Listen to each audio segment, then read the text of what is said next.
Welcome to Tatooine, Padres fans. Our glorious host, Jabba the Hutt, has moved into the arena. Yabo de Jabba the Hutt.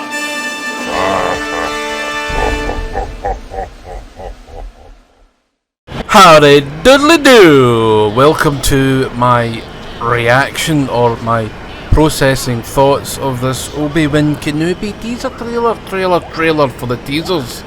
It's a minute and a half or minute and 40, whatever, and it just showcases some of what we're going to be seeing. Now, what we did see is we saw Obi Wan Kenobi spying on Luke like a right weirdo. He is an old creeper that lives in a cave, so aye, smashing. Then you see bits of Inquisitors. There's female Inquisitors, there's male Inquisitors. You see a female officer get off a shuttle. She looks an awful lot like Iden Versio, but that can't be the case because I think she's actually should be too young, I think, at this point, because you don't see her until the Battle of Endor, Return of the Jedi.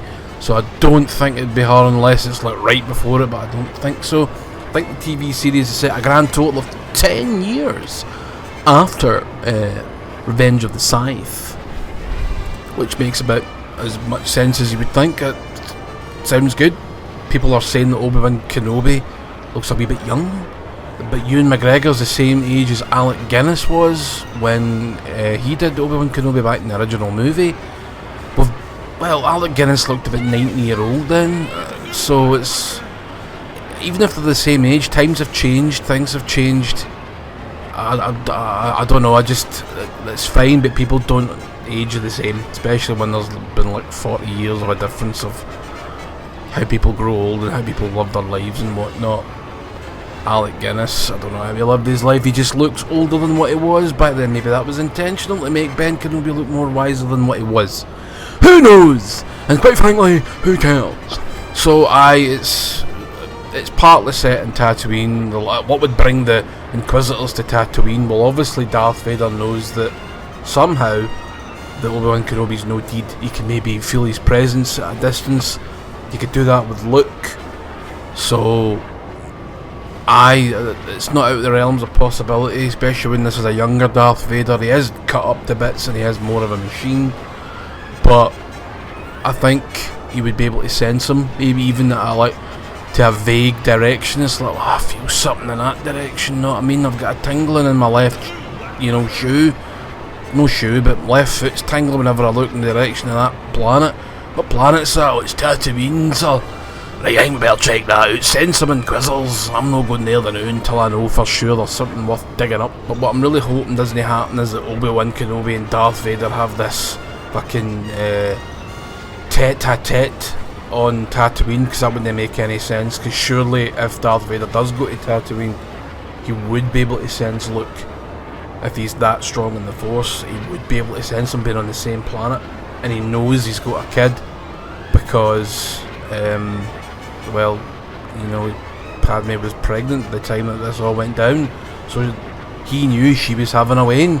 Didn't know she was having twins, but yeah, he did know that he was having at least one kid, so surely he'd be able to sense that was his progeny on that planet. And Luke looks to be about 10 years old in this, something like that. And I like to see that they've got that guy that played Owen Lars back in episode 2, I forget, Joel Edgerton, that's the one. Glad that he's back to play the part of Luke's uncle. Obviously they have a run-in with Obi-Wan at some point, because he's like, I don't want you to get near that old git. So there's a lot of good that could come of this. If they just focus on making a good Star Wars story with good Star Wars actors and characters, yeah, this should be an easy win for Disney. It should be an easy win. Anyway, I want to talk more about some of the things that we saw. So let's say Inquisitors are involved. Inquisitors look cool. I think they're from the Clone Wars. I wonder if we'll get the Obi-Wan sort of live action Joe Darth Maul, because I know that happens in the Clone Wars and that is on Tatooine, so there could be a point where Darth Maul, I don't think he'd be sent by Darth Vader because they're separate from each other now. They are rivals. But Darth Maul gets wind of what's going on and it's like, oh, is that where Obi-Wan's been hiding? I've got a pair of legs to pick with him, the prick. And then goes off and is doing, and then he gets bloated. Even though I'd like them to I'd like them to sort of fight but not kill each other, or do you know what I mean? I'd like Obi-Wan not to kill Darth. I want Darth Maul to come back at some point. I don't know how old Dathomirians live to. But seeing as they're a fictional race, take your pick, 350,000 years old, there you go. Darth Maul eventually just rules the galaxy just by sheer outliving everybody else. Plus he can chip people quite effectively, and he was in that Solo movie. And it did look in this trailer that there was a figure standing, and he looked like what he was holding looked like Han Solo's handgun. So are we gonna get a wee Han Solo cameo? Is Alden Ehrenreich going to come back? Are we going to see a de-aged Harrison Ford, if he can still stand at this point? I don't know. I'd like that. That'd be cool. Fan service is good if it's done in sort of subtle ways, Easter egg ways, not blatant ways. But I was hearing complaints. There's quite a few female officers, and I was like, well, why wouldn't there be? But they're not in the original series. They could all be deed or reassigned. The galaxy's a big place. But then I've heard like complaints for the same sort of side of the Force, shall we say? That how come all the officers and all the people in the Empire are all white? It's like, you just moaned there was women. Now you're coloured woman, and now you're moaning they're all fucking white. Gonna make up your bloody mind? I would hate to write Star Wars now, because no matter what, there's going to be a big swath of people that just fucking hate you for no good reason. I hate this. Why? Because it's not exactly what I thought it was going to be. It's like, well, fucking hell. Don't complain that there's coloured women as officers in the Empire, and then in the second breath complain that the Empire's just full of white guys. You can't do that. That's redonkulously stupid. Makes you look like a complete fucking idiot. But it makes more sense for the Empire to be full of just white people, because they are set up as the Nazis. They are the Nazis in space. They are an ethno fucking state group people that hate aliens. Well, what about Finn? That's not Empire, that's the First Order. And nobody knew, because they didn't write it in time, that Palpatine was going to come back and have the final. Maybe he's chilled out of it, hanging. God doesn't give a fuck. We'll have aliens and all kinds of fucking nonsense in the Empire now. Who cares? What a thing to complain about.